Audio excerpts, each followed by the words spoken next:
Hey everyone, welcome to Cute 3D Studio. Have you guys started getting ready for Halloween? Today, I'm going to show you how to make a super easy jack-o'-lantern using Nomad Sculpt and a 3D printer.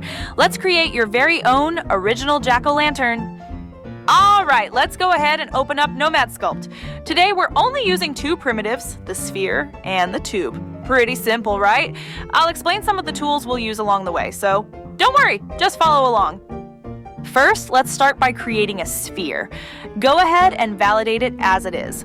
Next, we're going to spread the sphere radially. From the Scene menu, press Add, then select Radial from the repeaters. Now that the Radial menu has opened, if your Scene menu is still set to Radial, make sure to switch it back to the sphere. Once you've done that, use the gizmo to move the circle sideways.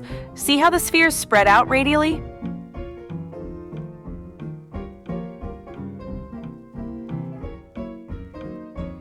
Right now, we've got 4 spheres. Let's go ahead and increase that number. Switch back to the radial in the Scene menu. You'll see that the radial Y value is set to 4. You can adjust this by sliding left or right to add or remove spheres. Use the gizmo to adjust the size to your liking. How's the shape coming along? Got it just how you want? Go ahead and validate, then join them together using Join Children. Alright, next up, let's do a voxel remesh. Go to the Topology menu and select the Voxel tab. Set the resolution to around 300 and then hit Remesh. The surface might get a bit rough, so let's smooth it out by selecting the Smooth tool from the Tools menu.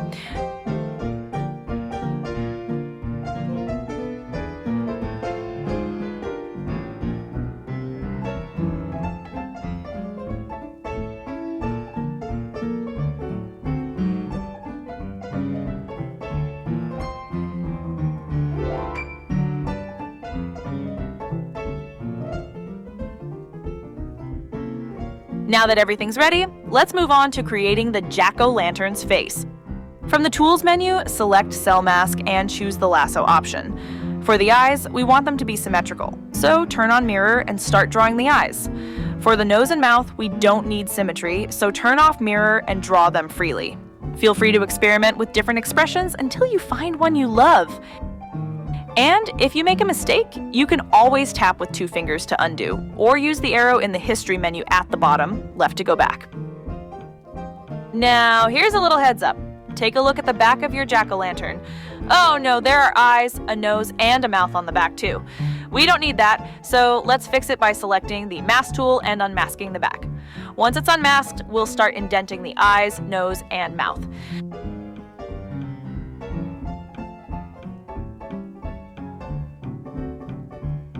Go back to Cell Mask and invert the selection.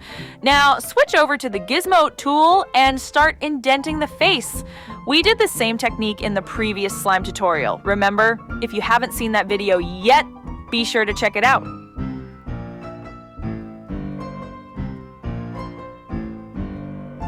Okay, now clear the mask using Clear All.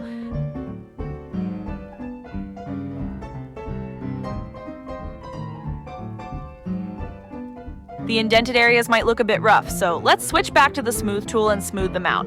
Look at that. Your jack-o'-lantern's expression is really coming to life. You can leave it as is, but let's add a little extra touch. Select the Crease tool from the Tools menu, and after inverting, trace around the eyes, nose, and mouth. This will give it more depth and a 3D feel. You could also use the Clay tool to build up the area if you want to. Feel free to experiment and try out different things.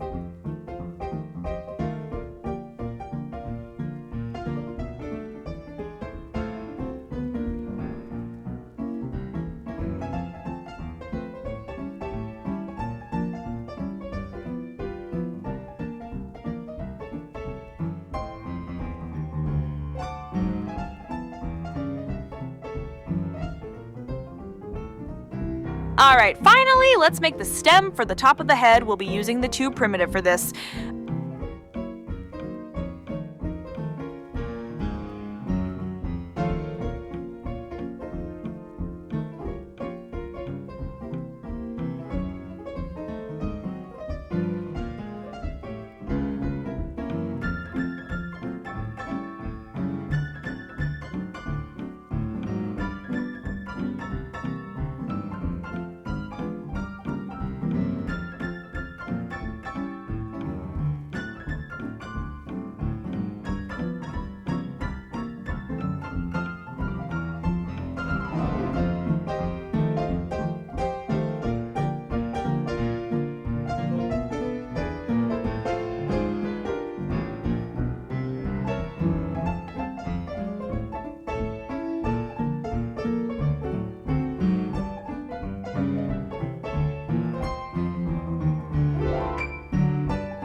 Adjust the top and bottom radii to get the size you like.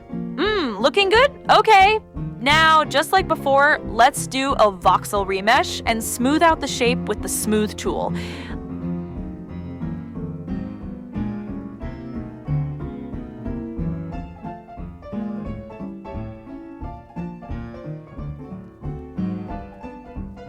Let's add some detail to make the stem look more realistic.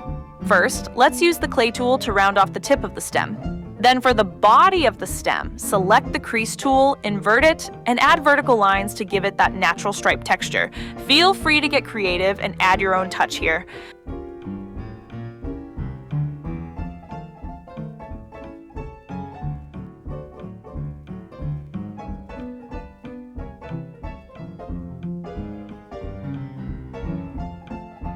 Finally, place the stem on top of the jack-o'-lantern's head and you're done. See? Super easy, right? Alright, now let's export the STL file and import it into Bamboo Studio. What color filaments are you going to use this time? I'm going to keep it simple with orange and green. Once you've set up your filaments, go ahead and select the colors in Bamboo Studio. Since the jack-o'-lantern's body and stem are separate primitives, it'll be really easy to assign colors.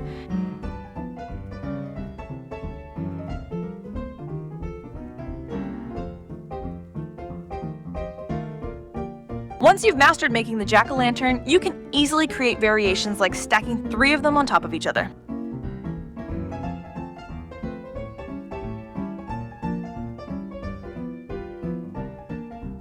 So how was it? Today I showed you how to create a jack-o'-lantern by duplicating spheres using the radial method.